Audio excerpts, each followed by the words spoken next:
Le nom de Jésus-Christ, le nom de Jésus-Christ,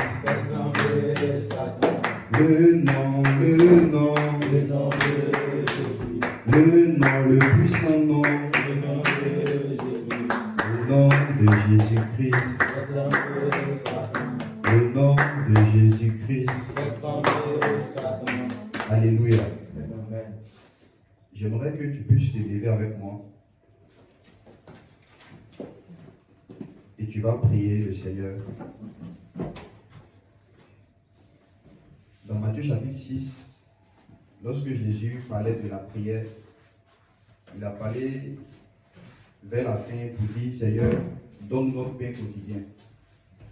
Et lorsqu'on parle du pain quotidien, ce n'est pas seulement de la nourriture physique, mais c'est tout type de nourriture qui existe. Donc il y a des nourritures spirituelles et il y a aussi des nourritures physiques. Tu vas prier. Ce matin, nous allons manger à une nourriture spirituelle. Tu vas dire, Seigneur, donne-moi mon pain de ce jour. Donne-moi mon pain de ce jour. Donne-moi la révélation que ce jour, je vais prendre, que mon âme va manger. Une révélation que mon esprit aura besoin pour avancer. Prie le Seigneur dans ce sens. L'homme ne vivra pas du pain seul, mais de toute façon, nous avons besoin de cette nourriture spirituelle. Nous n'avons pas seulement Afin besoin que nous soyons de manger transformés, Père. du pain physique, Afin que quelque chose. mais nous devons aussi manger du pain Oh spirituel. Dieu, Seigneur Jésus-Christ. Merci Seigneur, Béni sois-tu, fais-lui Seigneur. ta face sur nous. Béni Et sois-tu, Seigneur. enseigne ta parole. Béni sois-tu, Enseigne, Dieu. donne-nous Seigneur une révélation ce matin. Béni sois-tu, Au viens nom de nous parler, Jésus. Seigneur. Merci Seigneur. Viens nous parler, éternel Dieu. Merci Jésus. Viens nous parler, Seigneur Jésus. Alléluia. Au nom de Jésus. Amen, amen. Amen. Est-ce que tu peux saluer ton frère? Tu peux saluer ta soeur? Elle dit bienvenue au ciel. Bienvenue au ciel. Bienvenue au ciel. Bienvenue au ciel.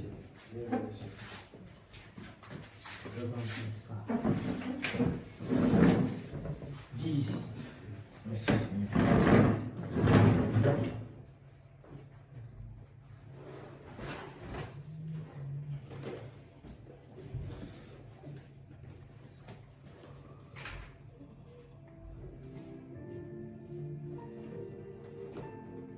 Est-ce que tu es prêt pour écouter la parole de Dieu? Amen.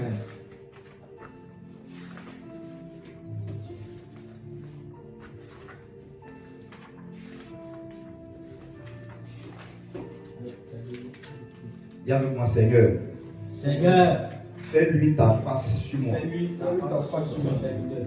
Fais briller ta face sur moi. Fais Brille ta ta face sur face sur moi. Et enseigne-moi tes statuts. Et enseigne-moi enseigne-moi tes statuts. tes statuts. Amen, amen. Amen.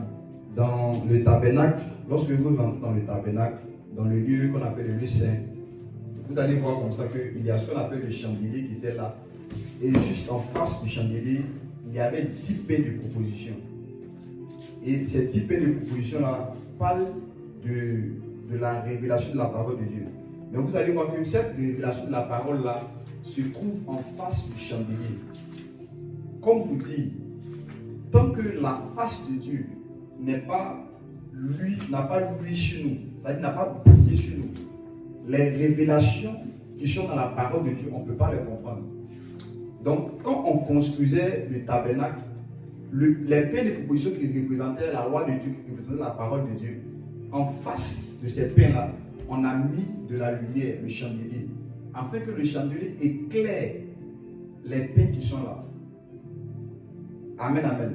C'est de cette même manière, à chaque fois que tu veux écouter la parole de Dieu, il faut qu'il y ait la grâce de Dieu qui te permet de comprendre. Il faut qu'il y ait la lumière de Dieu qui te permet de comprendre. Sinon, sans cette lumière-là, je t'assure, tu ne pourras pas comprendre la parole de Dieu. Alléluia. Dis encore, Seigneur, Seigneur, fais-lui ta face sur moi fais-lui ta face sur moi. et enseigne-moi tes statuts. Et enseigne-moi tes statuts. Ça, c'est le psaume 119, le verset 135, qui dit ceci. Donc, aujourd'hui, on va voir un thème important encore. Le dimanche passé, on avait parlé de la doctrine des baptêmes. Amen. Amen. Et dans cette doctrine de baptême, on avait parlé de beaucoup de choses. Notamment, on a vu la nouvelle naissance, qui était une forme de... Lorsque nous acceptons Jésus, nous renaissons de nouveau, d'une manière spirituelle. Et qu'est-ce qui provoque cela? C'était le baptême qui provoquait la nouvelle naissance. Et on a expliqué ceci. Et Jésus a dit comme ça que si vous ne naissez d'eau et d'esprit, vous ne pourrez pas entrer dans le royaume. Donc Jésus est en train de faire une relation ici. Et il parlait de la nouvelle naissance. Et il parlait de l'eau, puis il parlait de l'esprit. Et j'ai expliqué ici que lorsqu'on parlait de l'eau, ce n'est pas seulement l'eau physique, non. Mais c'était une eau spirituelle. Mais en même temps, ça désignait aussi la parole de Dieu et la présence de l'esprit. Donc, lorsque Jésus disait que ceux qui vont croire en ma parole et qui vont se faire baptiser seront sauvés, pendant qu'on obéit à cette instruction, pendant que nous partons nous faire baptiser, on ne se fait pas baptiser seulement dans l'eau physique, mais il y a une parole de Dieu qui est de l'eau spirituelle que nous plongeons à l'intérieur. Et on a vu un peu, on a parlé un peu du déluge, on expliquait dans 1 Pierre que cela était l'image du baptême. Et on a expliqué par là que lorsque nous nous baptisons, c'est comme s'il y a aussi un déluge qui s'abat sur tout ce qui n'est pas de Dieu, tout ce qui n'est pas rentré avec nous. Et on a dit aussi que non, lorsque nous nous baptisons dans le Seigneur, il y a des choses que Dieu met en nous, des dons, des capacités, tout ce qui nous appartient, des âmes que nous allons sauver. Toutes ces personnes, comme à l'image de Noé qui était rentré dans l'arche, toutes ces choses-là nous suivent aussi dans le baptême. Et nous sommes sauvés avec. Donc pendant que maintenant nous sommes là, on doit maintenant explorer, on doit maintenant évangéliser et on pourra gagner des personnes que Dieu a cachées en nous quand nous étions en Christ pendant le baptême. Amen, amen. Amen. Donc le baptême, c'est quelque chose vraiment de puissant, de spirituel. Aujourd'hui, on va parler de la foi. Dis avec moi la foi. La foi. Amen, amen. Amen. Dans le livre de Hébreux chapitre 11, le verset 6, on nous explique là-bas tout ce qui concerne les doctrines que Jésus a enseignées pendant qu'il était sur la terre. Et dans cette doctrine-là, il y avait 7 choses. Mais on a cité 6 choses d'une manière directe. Mais la cité des choses, c'est ce qu'on appelle les choses parfaites. Donc vous allez voir que chaque doctrine que Jésus a eu à enseigner, lorsque vous prenez cette doctrine-là, il y a toujours sa finalité parfaite. C'est-à-dire quand vous prenez la doctrine des baptêmes, les choses qu'on connaissait du baptême, quand vous étudiez plus profondément, vous allez trouver une 7e chose, ou bien une chose parfaite à l'intérieur. Lorsque vous prenez la doctrine du renoncement aux œuvres mortes, quand vous étudiez jusqu'à l'instant, vous allez trouver quelque chose de parfait à la fin. Et voici, autrefois on avait parlé de la doctrine des baptêmes. On a expliqué d'une manière naturelle le baptême, et après on a expliqué une dimension spirituelle du baptême, quelque chose était parfait. Et il y en a encore plusieurs dimensions comme cela. Aujourd'hui, on va parler de la foi. On va commencer à parler de la foi naturelle, la foi simple. Et on va finir par quelque chose de plus puissant que ça. Amen, amen. Amen. La Bible déclare comme ça que mon juste vivra par la foi. Et Dieu dit que si il s'éloigne de la foi, si il se détourne de la foi, moi Dieu, mon âme ne va pas prendre plaisir en lui. Amen. Amen. Même ici, pendant que nous sommes là, il y a ce qu'on appelle la foi naturelle. C'est la foi naturelle qui fait que quand tu partais t'asseoir sur la chaise là, tu n'as pas vérifié puis tu t'es assis. Parce que tu avais foi que lorsque tu vas t'asseoir, tu ne vas pas tomber. Tu avais confiance à la chaise. Donc c'est ce qu'on appelle la foi naturelle. Lorsque tu montes dans un avion, lorsque tu montes dans un véhicule, tu ne vérifies pas si le chauffeur ça, il ne sait conduire pas. Mais toi tu montes seulement, tu crois que tu vas arriver. Ça c'est ce qu'on appelle la foi naturelle. Je prépare quelque chose, ça va cuire. Je crois que ça va cuire. Ça c'est une foi naturelle. Et c'est sur cette foi que le monde est basé. Donc le monde est basé sur la foi. Ça on appelle la foi naturelle. Mais après maintenant, cette foi, il y a une foi que la Bible parle, qu'on appelle la foi du salut. Amen. On va lire Romains chapitre 10, le verset 9.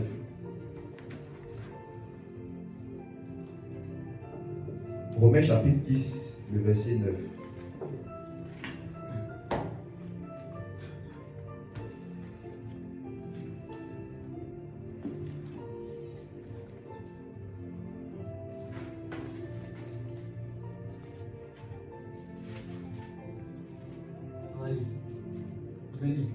Ok, lis. Romains chapitre 10, verset 9. Tu peux lire le verset 8 ans pour comprendre quelque chose. Romains chapitre 10, au verset 8. Mhm. Que dit-elle donc? Mhm. La parole est près de toi, ta bouche et dans ton cœur. Continue. Or, c'est la parole de la foi que nous prêchons. Ou bien tu ne vois pas bien. Que nous prêchons. Si tu confesses de ta bouche le Seigneur Jésus, et si tu crois dans ton cœur que Dieu l'a ressuscité des morts, tu seras sauvé. Amen. Donc ici, c'est ce qu'on appelle la foi naturelle. Le fait de croire, d'avoir confiance au Seigneur qui nous est sauvé. Donc en croyant, on parvient quoi? Au salut, on est sauvé. C'est ce qu'on appelle la foi du salut, la foi basique. C'est cette foi-là qui nous permet d'être introduits dans le royaume de Dieu. Maintenant, après cette foi, quand vous finissez cette foi, il y a ce qu'on appelle la foi de l'obéissance. On va lire cela dans le livre de Hébreux chapitre 11, le verset 8.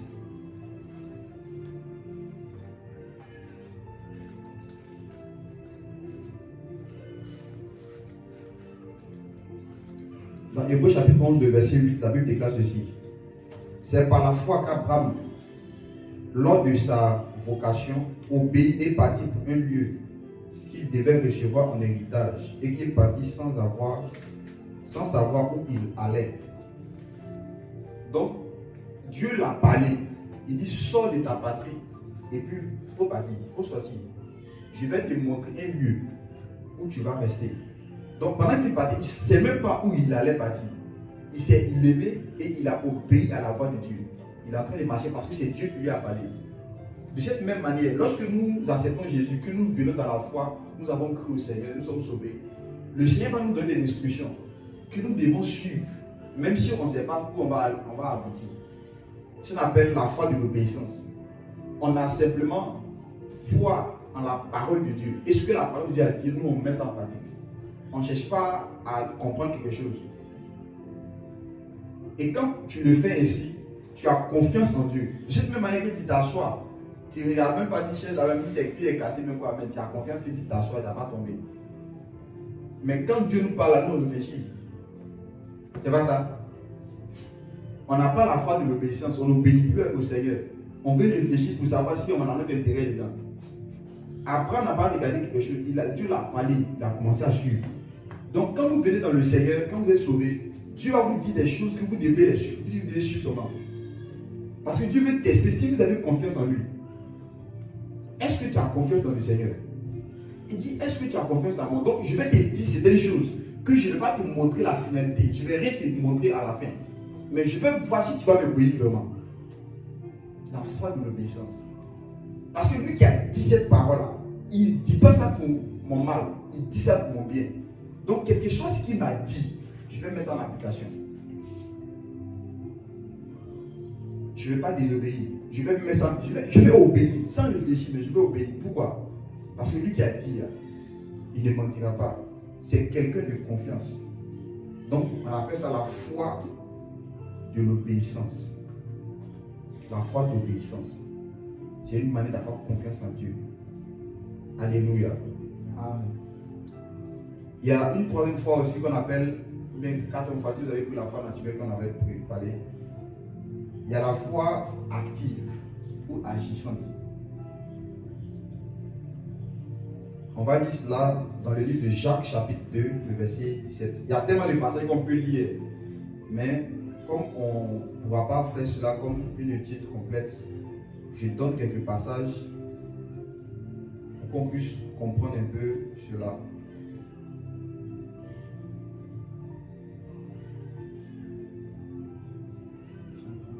Je vais lire le verset 16.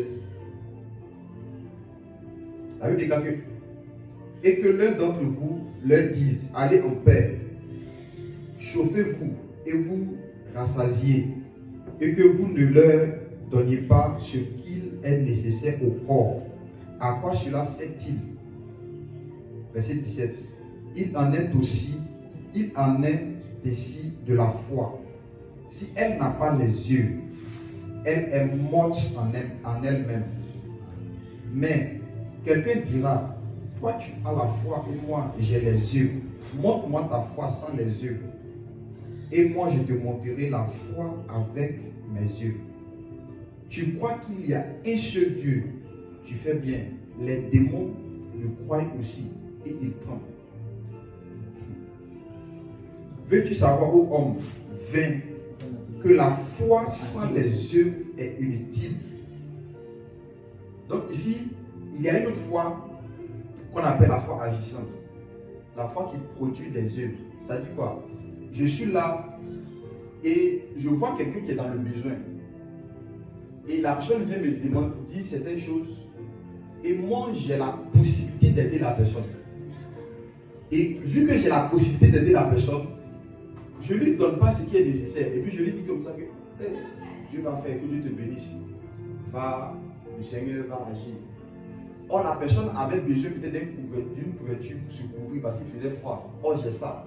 Au lieu de lui donner, je lui dis que non, le Seigneur va te soutenir. Il faut partir. Et puis il va se coucher comme ça. Est-ce que j'ai la foi? Donc, il y a une foi que j'ai ou bien, mais ce n'est pas accompagné avec les œuvres. Je crois que Dieu va le protéger simplement. Or, ici, Dieu voulait que je puisse mener une action, je puisse poser ma foi là avec une action. Amen, amen.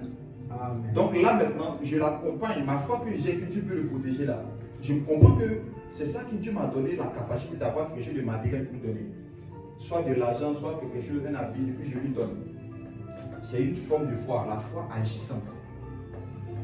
Amen, amen. C'est cette foi aussi qui pousse des personnes aussi à aller créer ce qu'on appelle des orphelinats. Ils ne disent pas seulement que Dieu, il est le Père des orphelins. Oh Jésus, tu es le Père des orphelins. Protège les orphelins seulement. Non.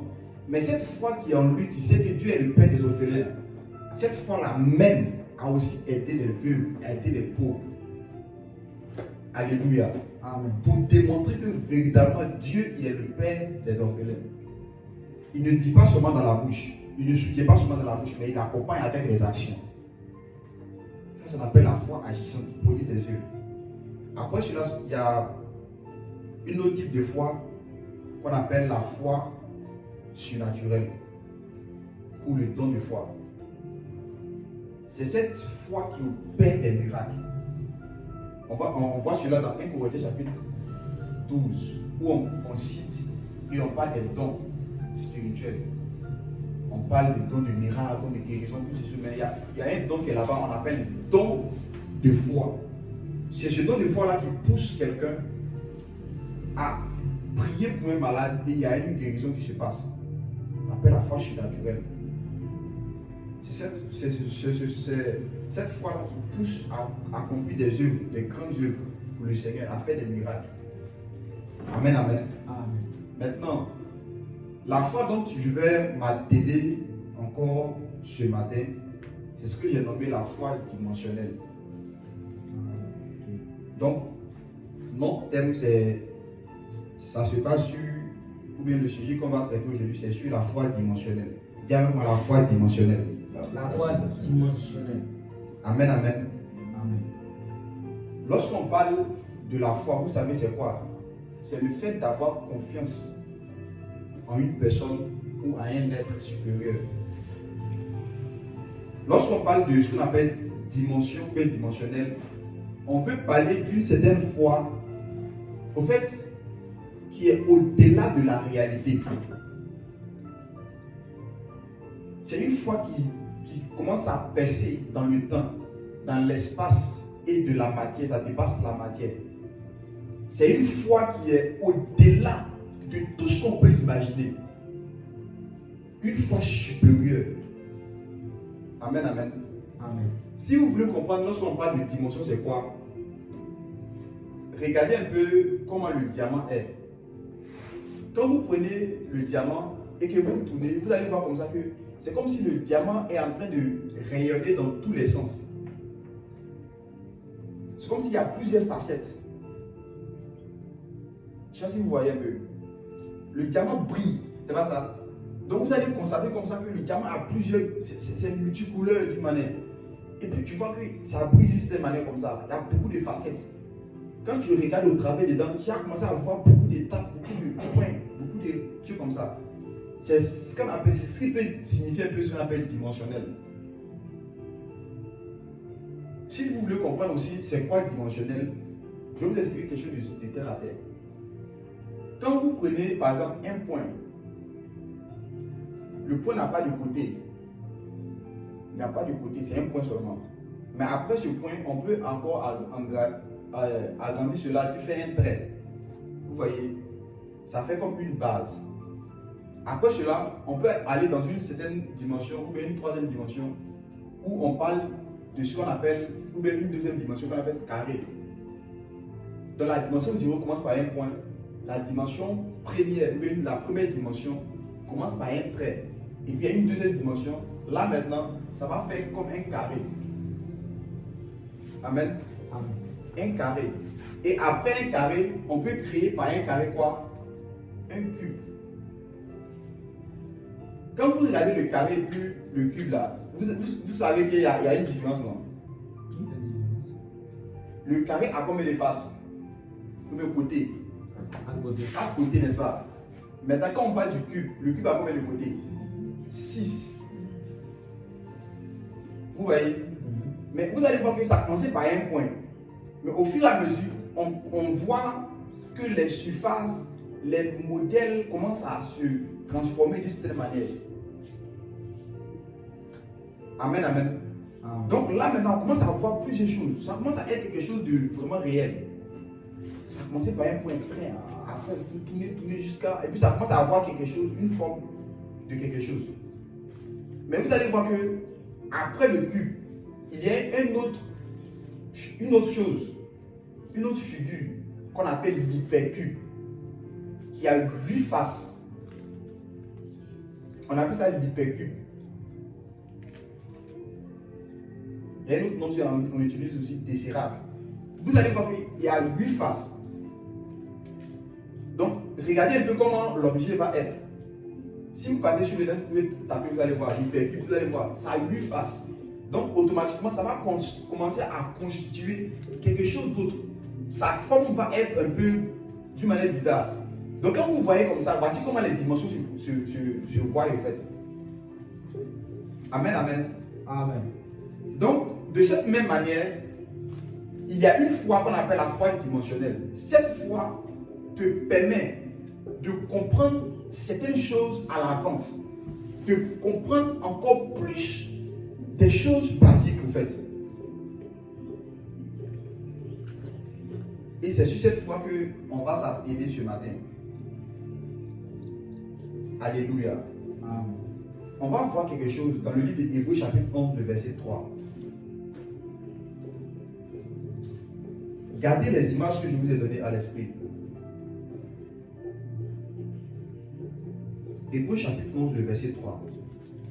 La Bible déclare ceci: c'est par la foi que nous reconnaissons que le monde a été formé par la parole de Dieu, en sorte que ce qu'on voit n'a pas été fait des choses visibles. Je reprends. C'est par la foi que nous reconnaissons que le monde a été formé par la parole de Dieu, en sorte que ce qu'on voit n'a pas été fait des choses visibles. En d'autres termes, par la foi, nous arrivons à comprendre que le monde qu'on voit là a été créé par la parole de Dieu. Mais cette création qui a eu lieu là, ce n'est pas constitué des éléments de ce qu'on voit, mais c'est constitué, ou bien ça a été créé par des éléments qu'on ne voyait pas. Donc, le monde visible a été enfanté par le monde invisible. Parce que le monde où nous sommes, c'est le monde qu'on appelle la troisième dimension, ou le monde en 3D. C'est-à-dire quoi? Il y a une certaine hauteur, il y a une certaine largeur, et puis il y a une certaine profondeur. Donc, il y a la matière, il y a l'espace, et puis il y a le temps. Donc, les trois dimensions sont réunies dans le monde où nous sommes. Nous sommes quoi? Dans une matière, c'est-à-dire la terre. Nous sommes dans un espace où circule l'air, et puis nous sommes dans le temps. Maintenant, à part ces trois dimensions qu'on voit, il y a aussi une autre dimension qu'on appelle la quatrième dimension qui est supérieure à la dimension où nous sommes. Et c'est de cette dimension spirituelle, c'est là qu'on parle des pensées.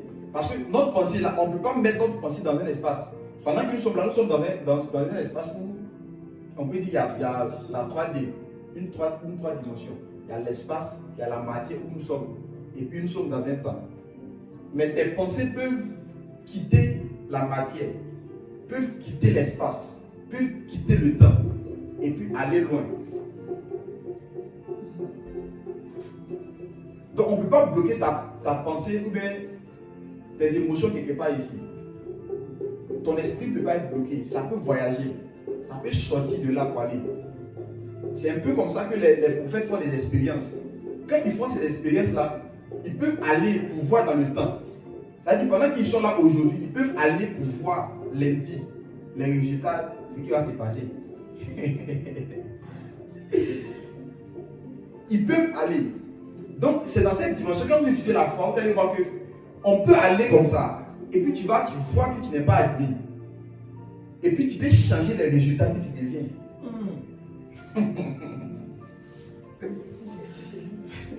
Ça s'appelle la foi dimensionnelle. Ce n'est pas régi par le temps. Le temps ne peut pas bloquer ça. C'est pourquoi quand Jésus voulait guérir les malades, il pose la question et il demande: depuis quand ton fils est malade? Vous allez voir que Jésus était parti dans Matthieu chapitre 17, sur la montagne avec ses disciples. Ils étaient en train de prier. Et il y avait deux personnes qui ont apparu, Moïse et Élie. Après, j'ai expliqué ça. Et quand ils sont descendus, il y avait les disciples qui étaient sur la terre, d'autres disciples, parce qu'ils étaient partis avec 3. Donc il y avait 9 qui étaient restés.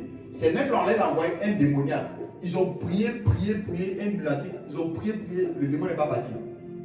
Donc quand Jésus est descendu à ses disciples, le maître étant là avec ses disciples, il avait le père de l'enfant qui a couru. Il est venu vers Jésus, il dit: Seigneur, il lui pose la question, il dit: depuis j'ai envoyé mon enfant, ils ont prié quand rien. Pardon, viens au secours à mon incrédulité, aide-moi. Et Jésus a dit: non, si tu peux, rien n'est possible à celui qui croit. Et après, Jésus lui demande: depuis quand ton fils est-il malade?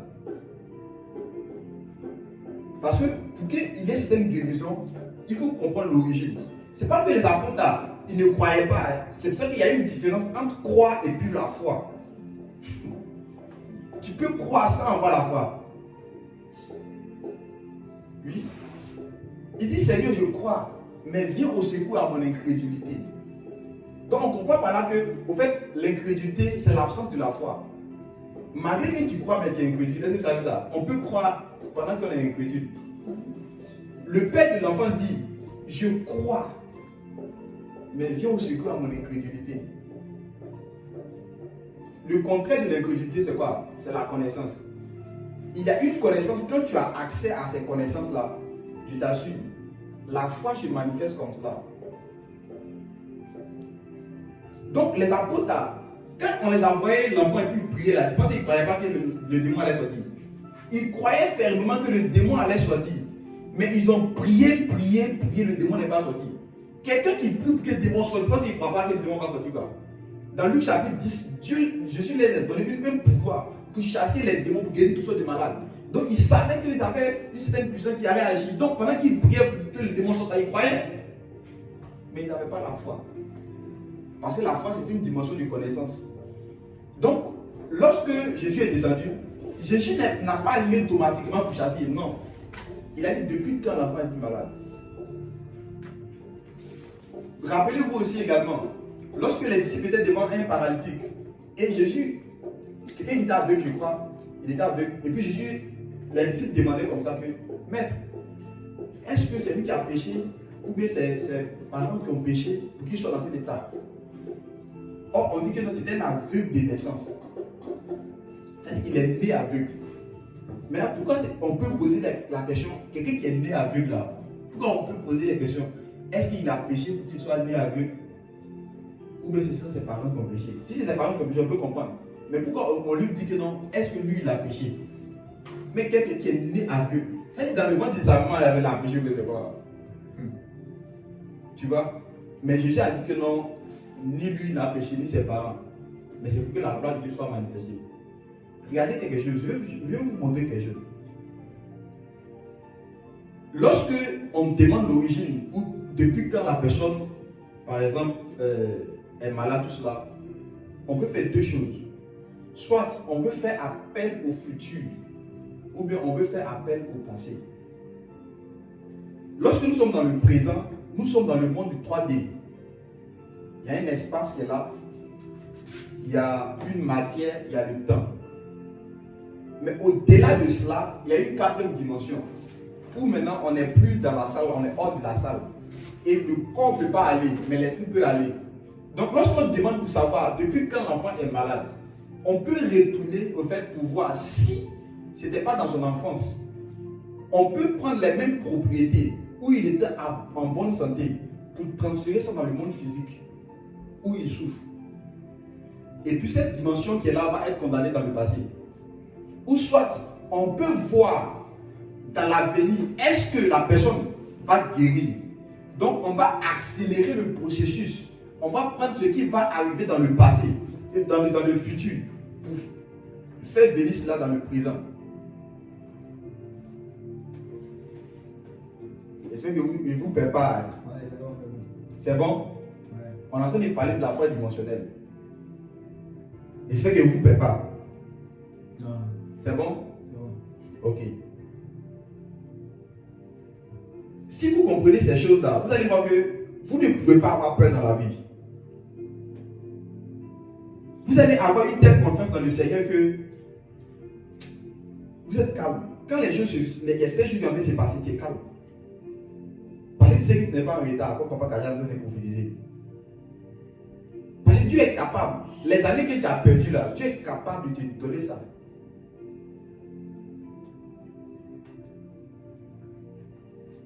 Vers la fin, quand je vais chuter dans le message, je vais vous montrer comment Moïse, qui n'était pas entré en Canaan, est entré en Canaan. Parce qu'il avait compris cette dimension de foi là. Vous vous rappelez que Moïse a fait une prière au Seigneur. Il a dit, Seigneur, si j'ai trouvé grâce à tes yeux, il dit, fais-moi voir ta gloire. Quand tu as fait le miracle comme ça, nous on n'a pas vu. C'est quelle gloire tu cherches encore? Et le Seigneur lui a enseigné quelque chose de puissant qu'on va terminer avec. On va lire un passage. On va voir quelque chose. Dans le livre de Éphésiens chapitre 2, le verset 6.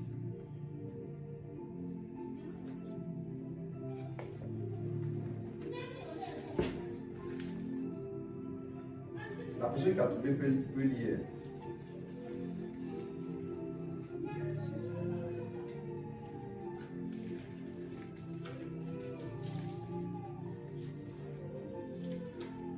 Éphésiens chapitre 2, verset 6. Oui.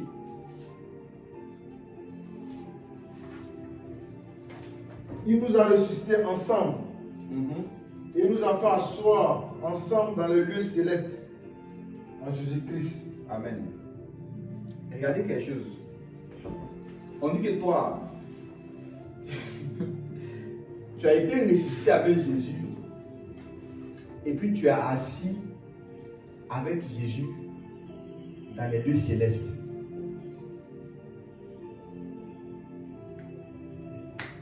C'est comment? Comment Tu fais quoi ici? Mais est-ce que quelqu'un qui est normal là, il peut croire à cette parole-là? Non. Là, il dit. Qui avec moi, la foi n'est pas quelque chose de normal. La foi n'est pas quelque chose de normal. C'est pas quelque chose de normal. On dit pendant que tu es assis ici là, tu es ressuscité avec Christ. Il a dit même dans le passé même, où Jésus ressuscitait là, toi tu es ressuscité avec Christ. C'est-à-dire pendant que toi tu es dans le présent, on dit que tu es ressuscité avec Jésus. Un d'abord. Et puis on t'a fait asseoir en Christ dans les lieux célestes. Tu es assis au ciel. Je ne comprends pas. Il t'assure. Mais ça, la logique humaine, tu vas comprendre ça. Ça, c'est quel type de foi ça? C'est la foi dimensionnelle. Je vais vous donner un exemple. Pendant que nous sommes là, Dieu peut te donner une vision et il te montre que dans 100 ans, le lieu où nous nous trouvons on va construire une piscine. Et dans cette piscine, quelqu'un à 10 heures va se noyer, ou bien sera en train de se noyer. Mais c'est dans 100 ans, ça va arriver. Donc toi tu es là, la chute n'est pas encore arrivée. Et Dieu te montre cette vision-là. Et dans cette vision, Dieu te dit, plonge dans cette eau et puis sauve la personne. Mais ce n'est pas encore arrivé. Donc, dans la dimension supranaturelle, tu vas plonger. C'est-à-dire pendant que tu es là, tu vas plonger. Et puis tu vas sauver la personne. Et Dieu va te dire comme ça, pour que cela soit réalisable là. Prends quelque chose et puis fais un monument. Ou bien prends une pierre. Pose une action prophétique. Et tu viens, tu poses une action prophétique. Ou bien tu pries dans ce lieu-là. 100 ans plus tard, on va voir à 10 heures, il y aura quelqu'un qui s'est en train de se noyer. Et puis la personne va être sauvée. Il veut dire, ah, la personne est sauvée, ah, on ne comprend pas. Il partait en bas, puis il est sorti, on ne comprenait pas. Déjà, il y avait quelqu'un qui était à une époque passée, a vu cela venir et il a posé des actions pour sauver la personne.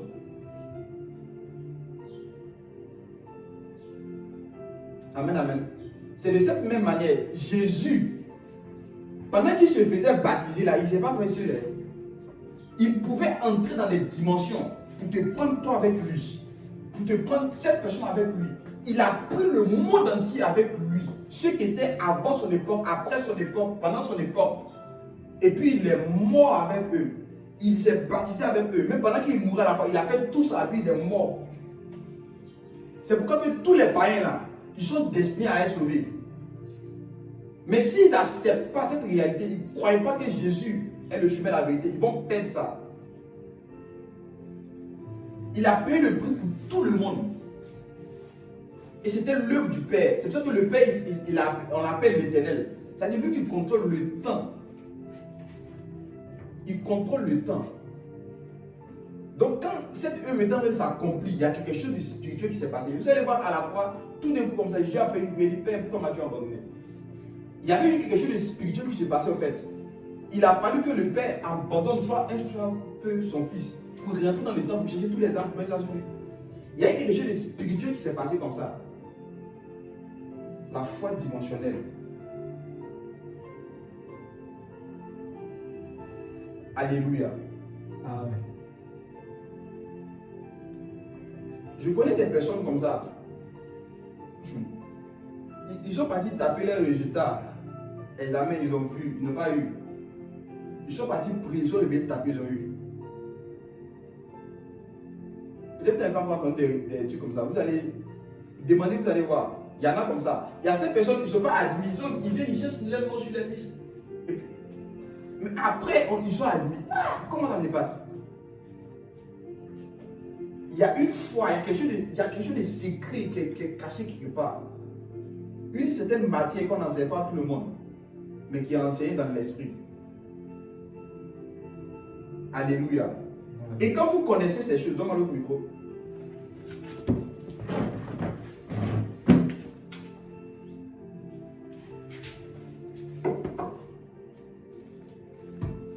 Gloire à Jésus. Quand vous connaissez ces choses, vous êtes calme dans le Seigneur, vous n'avez pas peur. On va examiner cette réalité que je suis en train d'expliquer depuis dans les Écritures. Mais vous devez savoir ceci. Il n'existe pas seulement une quatrième dimension, il y a même une cinquième dimension. Au-delà. Parce que dans la quatrième dimension, c'est là qu'on voit les esprits aussi intervenir. Quand on a les combats spirituels, pendant que tu rêves, et puis tu vois qu'il y a un démon qui te poursuit, il y a un truc, il y a des combats spirituels. Quelqu'un de physique comme ça va venir, il regarde là, il n'y a rien. Même si tu es en train de bouger, tu es en train de lutter, mais il ne voit rien.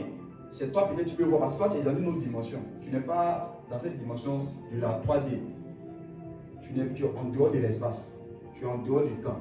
C'est vrai, parfois quand tu fais un rêve, tu n'as même pas duré même. Mais dans le rêve, tu as fait des années. Ou bien dans le rêve, tu as fait des mois, des jours. Mais quand on vient dans les mondes physiques, tu as dormi souvent pendant 3 heures.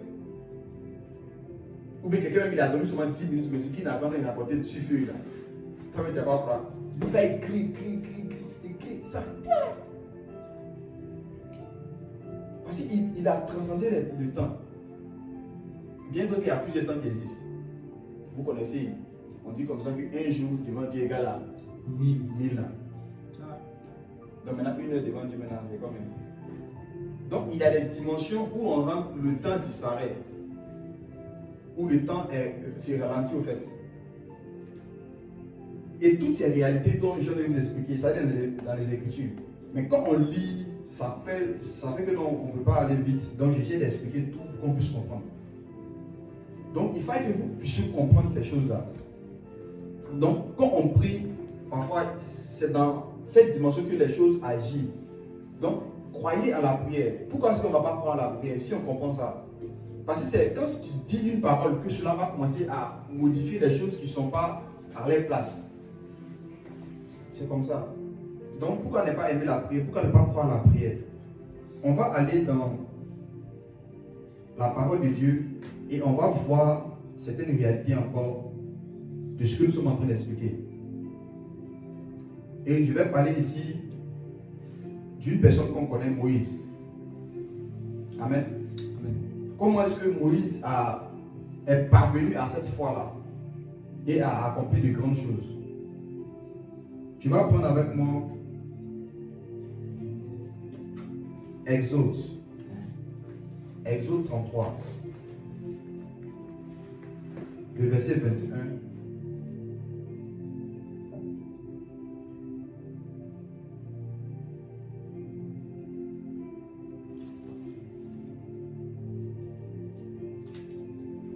L'Éternel dit, voici un lieu près de moi.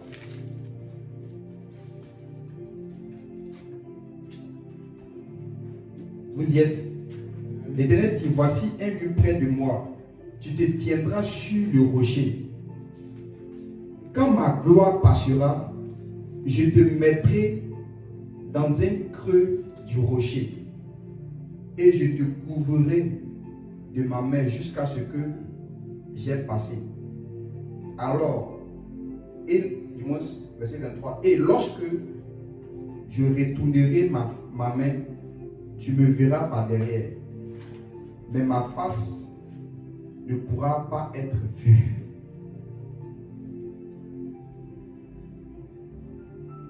Amen, amen. Amen.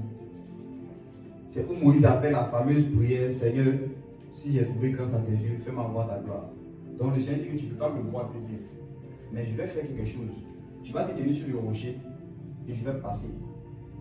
Et quand je vais passer, je vais te cacher dans un creux du rocher. Et quand je vais passer, tu vas voir mon dos.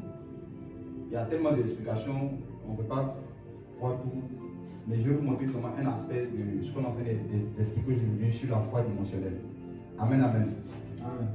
On va lire un autre passage dans le livre de Deutéronome 34. Et puis je vais expliquer, on va finir par là. On va lire le premier verset. Et puis on va comprendre quelque chose jusqu'au verset 6. Deutéronome 34. Oui, lis. Moïse monta des plaines de Moab, sur le mont Nebo, oui, au sommet du Pisga, vis-à-vis de Jéricho. Et l'Éternel lui fit voir tout le pays, oui, Galad jusqu'à Dan, tout Nephtali, le pays d'Éphraïm et de Manassé, tout le pays de Juda jusqu'à la mer occidentale. Va au verset 4. Au verset 4. Au verset 4. L'Éternel lui dit, c'est là le pays que j'ai juré de donner à Abraham. De donner à Abraham, à Isaac et à Jacob, en disant, je le donnerai à ta postérité. Je l'ai fait voir de tes yeux, mais tu n'y entreras point. Avant de lire le verset 5, il y a quelque chose. Est-ce que vous savez qu'il y a une loi qui existe? Tout ce que tu vois, tu peux l'avoir. J'avais déjà prêché ça une fois. Tout ce que tu vois, tu peux l'avoir. C'est pour ça que quand les ennemis d'Israël sont venus dans la maison de Dieu, quand ils ont vu les ustensiles, c'est le roi, il y a un roi, Ézéchias. Il les a fait voir ces choses-là. Et quand il a vu les vers là, le prophète a dit que non. Parce qu'ils ont vu ça là. Tout ce que tu les as montré là, ils vont voler, ils vont prendre ça. Dans le monde spirituel, dans les choses de Dieu, tout ce que tu ne peux pas voir, tu ne peux pas l'avoir. La femme qui perdait du sang, elle a vu sa guérison, c'est pour ça qu'elle a été guérie. Et si seulement je veux toucher les pans de sa robe, je serai guéri. Donc elle a vu sa guérison avant d'être guérie. C'est pourquoi quand on donne des enseignements là, c'est pour que vous puissiez voir certaines choses que Dieu peut faire, pour que vous puissiez les avoir. Tant que vous n'avez pas vu, vous ne pouvez pas avoir. Et on ne voit pas seulement avec les yeux, on voit avec les oreilles. Tout ce que tu entends, ce sont des images. Tout ce qu'on entend, c'est une image. Ou bien, quand il dit Garba, tu entends Garba, non? Mais est-ce que ça, c'est pas une image? Quand on t'explique les choses, et puis tu dis que non, oh, je vois. Tu vois quoi? C'est les paroles, mais tu vois. Ça veut dire quoi? Tout ce que tu entends, c'est comme une image de fait. Quand tu as dit par son. Maintenant, si tu veux accéder à une dimension, tant que tu n'as pas vu quelque chose, tu ne peux pas l'avoir. Il faut que tu puisses voir pour l'avoir. Ou entendre pour l'avoir. Donc, lorsque Dieu dit que non, tu ne vas pas entrer, mais je vais te faire voir. C'est fini, il a eu, il est entré. Il n'est pas entré physiquement, mais il est entré. Et vous allez voir bizarrement, on dit que non, on avait visité tout le pays de Canaan. Tout le pays. Imaginez. On dit tout le pays. Il n'y a pas un autre coin qu'on n'a pas fait visiter. Parce que la position où il était, c'est vrai, c'était une montagne. Mais en même temps, on dit que l'Éternel a fait voir tout. Ce n'était pas seulement une vie simple comme ça. C'était beaucoup plus spirituel que ça. Amen, amen. Amen. Et on va continuer. Allons-y, verset 5. Verset 5. Oui. Moïse, serviteur de l'Éternel, mourut là, dans le pays de Moab, Oui. selon l'ordre de l'Éternel. Oui. Et l'Éternel l'enterra dans la vallée, au pays de Moab, vis-à-vis de Beth-Péor. Personne n'a connu son sépulcre jusqu'à ce jour. Attends, regardez quelque chose.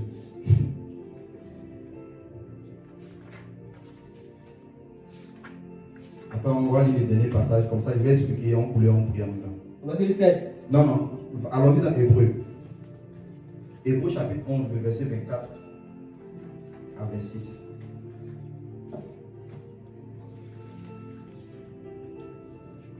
Hébreu 11, 24 à 26. On va voir comment la foi de Moïse se manifeste et puis on va continuer alors. C'est par la foi que Moïse, devenu grand, refusa d'être appelé fils de la fille de Pharaon.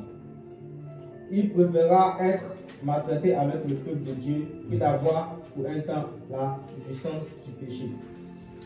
Il regarda l'opprobre de Christ comme une richesse plus grande que les trésors de l'Égypte. Attends, on dit qu'ici, on parle de qui? Moïse.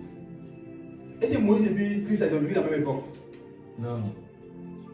Maintenant, il dit que non, pendant qu'il a refusé, par la foi qu'il a refusé de se faire appeler fils de la fille de Pharaon. Et il a dit comme ça qu'il veut être maltraité avec le peuple de Dieu, que de jouir du temps, la justesse du péché. Et il a dit quoi? Il regardant l'opprobre de qui? De Christ. Donc pendant qu'à son époque où il était, il regardait l'opprobre de Christ comme une richesse plus grande que les trésors de l'Égypte. Comment il pouvait voir l'opprobre de Christ? C'est avec quelle foi il peut voir l'opprobre de Christ? C'était une foi dimensionnelle.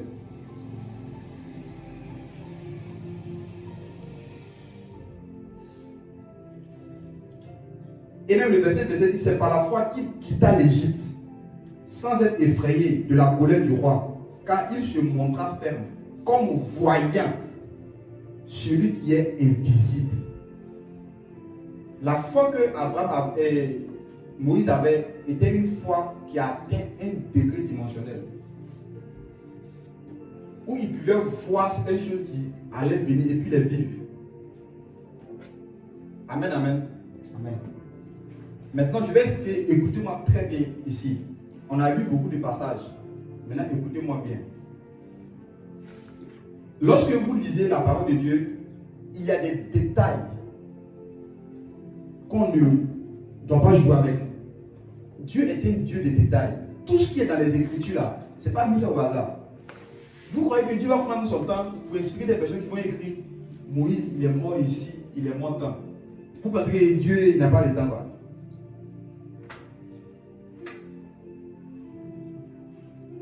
Retourne dans Deutéronome là. Lis où on dit Moïse est mort.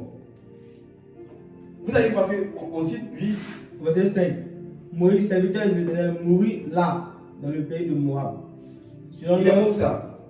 Dans le pays de Moab. Il est mort dans le pays de Moab. Vous savez ce que signifie Moab? Ça veut dire issu d'un père. Est-ce que ça signifie un? Il était sur une montagne. La montagne où il est mort, comment on appelle cette montagne-là? On dit qu'il était monté sur une montagne, verset 1. On dit qu'il est monté sur une montagne, le nom de la montagne. Nebo. Nebo. Vous savez ce que signifie Nebo? Nebo, c'est même nous quand on dit Nabi, qui parle de prophète. Ça dit quelque chose qui va de l'avant, qui entre dans le futur. Un annonciateur. Quelque chose qui, un messager divin, quelque chose qui veut arriver dans l'avance. Quelque chose qui veut arriver de l'avance. Ça dit quelque chose au fait qui veut se projeter pour aller dans le futur au fait. Le lieu où il est mort, c'est comme un lieu prophétique qui parlait de choses d'avance. Ça veut dire qu'il veut aller dans le futur. Il allait aller dans le futur. Il veut aller à Christ. Maintenant, quand on a lu de l'autre côté, on a vu comment Dieu a montré à Moïse comment rentrer dans le rocher et puis le voir par derrière. Mais il avait demandé à Dieu de savoir, il veut voir sa gloire, il veut voir sa face. Et Dieu dit, tu ne peux pas voir ma face, parce qu'un homme ne peut pas voir ma face et puis vivre. Mais vous allez voir que dans le livre de Matthieu chapitre 17, quand Jésus était allé prier à la montagne, bizarrement, c'était aussi sur une montagne que Jésus était en train de prier. Et il y avait eu Moïse qui est apparu sur la montagne. C'est comme si Dieu était en train d'exaucer Moïse qui avait demandé cette prière, je veux voir ta face. Parce que quoi? Jésus-Christ, il est l'image visible du Dieu invisible. Or, n'oublions pas, pendant que Moïse était en train de conduire le peuple d'Israël dans le désert, il y avait un rocher à laquelle ils étaient en train de boire. C'est pas ça? Ils étaient en train de boire à un rocher. On dit que ce rocher-là était Christ. 1 Corinthiens chapitre 10. Quand vous lisez, on dit qu'il y avait un rocher qui était en train de boire à sa source. On dit que ce rocher-là était Christ. Donc regardez, Moïse a fait une prière. Dieu lui a fait mettre dans un rocher. Et après, Moïse, quand il meurt sur un rocher. Et quand il meurt sur ce rocher-là, au fait, il y avait eu quelque chose de puissant qui s'est passé là. C'est pourquoi quand vous lisez l'histoire de Moïse, on dit quoi? L'Éternel, c'est Dieu lui-même qui l'a enterré. Tu peux lire ça? On dit que c'est Dieu lui-même qui l'a enterré. Et jusqu'à ce jour, on n'a pas trouvé son sépulture. On n'a pas trouvé son tombeau. Oui. Moïse, serviteur de l'Éternel, mourut là, dans le pays de Moab, selon l'ordre de l'Éternel. Verset 6. Et l'Éternel l'enterra dans la vallée, au pays de Moab, vis-à-vis de Péor. Personne n'a connu son sépulcre jusqu'à ce jour. On dit que personne n'a connu son sépulcre jusqu'à ce jour. Moïse était où ça? Comment est-ce qu'on enterre quelqu'un dans un espace où on donne le nom et puis on ne le voit plus? La foi de Moïse a atteint une dimension où ça pouvait déplacer les montagnes. C'est pourquoi Jésus a dit que si vous avez la foi, une petite foi seulement, vous pouvez déplacer les montagnes. Donc quand Moïse mourait, il est mort dans le rocher. Il est mort en Christ. Il est mort sur cette montagne. Il est mort dans le rocher. Et sa foi l'a transporté. C'est pour ça qu'il a apparu sur un autre rocher encore. Parce que la foi peut déplacer les montagnes. Ce n'est pas seulement une image. La foi de Moïse l'a déplacé de là jusque sur l'autre montagne. Et la Bible déclare qu'il a vu Christ. Lorsque vous atteignez une dimension de foi qu'on appelle la foi dimensionnelle, Je vous assure, vous n'avez plus peur de la vie. Un jour, je priais et j'ai fait un songe. Ce n'était pas un songe, c'était comme une vision. Dans cette vision, le chien m'a transporté et je me retrouvais à une époque. Quand je regarde le temps, cette époque était semblable à l'époque de la grande tribulation, où l'Église avait effectué ce qu'on appelle l'enlèvement. Il n'y avait plus les chrétiens sur la terre. Ceux qui étaient restés, ceux qui n'avaient pas lavé leur robe, ils sont restés. Et il y avait aussi d'autres païens qui n'ont pas accepté Jésus, qui étaient restés sur la terre. Et il y avait ce qu'on appelle la grande tribulation. On tuait les gens. Tout était désordonné. Il n'y avait plus de vie humaine comme ça. Les gens se cachaient, couraient partout. Ils voulaient se sauver. Et pendant cette période-là, quand je regardais dans la vision, je voyais des personnes encore qui étaient vivantes, mais qui étaient cachées. Il y avait des personnes qui étaient cachées dans les rochers, dans des grottes. Je voyais des personnes aussi qui étaient cachées dans des bunkers et qui n'avaient rien à manger. Ils souffraient, ils avaient la faim. Et je voyais comme ça dans cette vision, comme des personnes descendent, comme des anges. Ils étaient comme des anges, ils descendaient, mais ils n'avaient pas d'ailes. Et ils faisaient la navette entre le ciel et la terre pour donner de la nourriture à ces personnes qui étaient cachées et qui priaient dans un coin. Il leur donnait de la nourriture. Et je pose la question dans la vision pour savoir mais qui sont ces personnes, qu'est-ce qui se passe? Et c'est là qu'on m'explique que ces personnes qui descendent du ciel pour venir donner de la nourriture à ces personnes qui sont cachées, au fait, ce sont des personnes, quand ils étaient sur la terre ici, ils ont manifesté une foi dimensionnelle. Ils ont atteint un degré de prière, de telle sorte que non, cela ouvre un espace pour eux, ou même lorsqu'ils sont au ciel, ils peuvent descendre encore sur la terre. Et je crois en cette profondeur et à cette foi-là. Les gars comme les Moïse, les gars comme les Daniel, les gars comme les Élie, ce sont des personnes qui ont eu une certaine foi. Et ça fait que non, même à cette époque, ils peuvent revenir encore. Et je crois, les gars qui ont vécu, des hommes qui ont vécu, qui ont manifesté l'onction de Dieu, ils ont connu cette dimension-là. Donc ne vous étonnez pas, si vous voyez encore, à notre époque, Capou, Sévérin, ce sont des personnes qui ont atteint des dimensions où Dieu peut les permettre de venir encore sur la terre, je vous assure. C'est pourquoi quand vous lisez Hébreux chapitre 12, on dit nous sommes environnés d'un grand témoin de nuée. C'est-à-dire pendant que nous sommes là, il y a des personnes qui sont dans les témoins de nuée. C'est pourquoi quand Moïse et puis Élie ont apparu sur la montagne, on dit qu'il y avait une nuée. Et c'est même cette nuée qui les a enveloppés, ils sont partis. Et si tu veux faire partie aussi de ces personnes-là, si tu développes cette foi en toi, je t'assure, le jour que tu vas mourir, tu peux revenir encore sur la terre, par la permission de Dieu, bien sûr.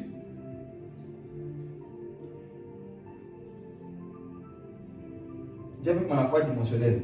La foi dimensionnelle.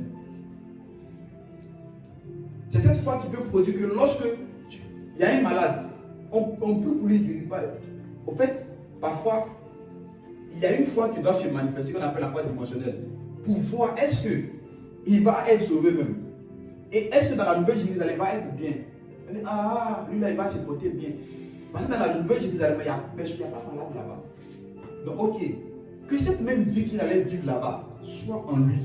C'est comme vous allez voir que dans la Bible, quand vous lisez, dans le livre de Hébreux chapitre 11, vers la fin 34, on dit comme ça qu'il y a des personnes qui ont refusé d'être guéries.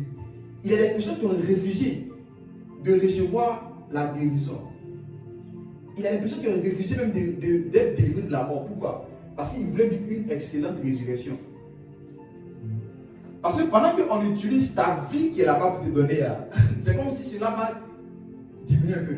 C'est comme on dit les étoiles là, ils ont plusieurs éclats. Et il y a une différence entre des éclats, des étoiles et d'autres. Donc il y a des personnes comme ça, on peut ne peut pas guérir. Pourquoi? Parce qu'ils veulent avoir une excellente résurrection. Lisez ça, vous allez voir Hébreux chapitre 11, verset 34-35. Or la vie d'éternel, c'est de connaître Jésus et Dieu. Quand tu as cette connaissance, c'est une vie éternelle. Amen, amen. Amen. Donc, en gros, voici ce que je voulais qu'on puisse comprendre. J'ai dit beaucoup de choses. Je ne sais pas sur le point où tu te sens concerné. Mais sache que Jésus-Christ a fait quelque chose d'extraordinaire pour nous. Nous sommes morts en Jésus-Christ. Nous sommes ressuscités avec lui. Et nous sommes assis avec lui dans le lieu céleste. Et cela s'est fait par quelque chose de vraiment inouï.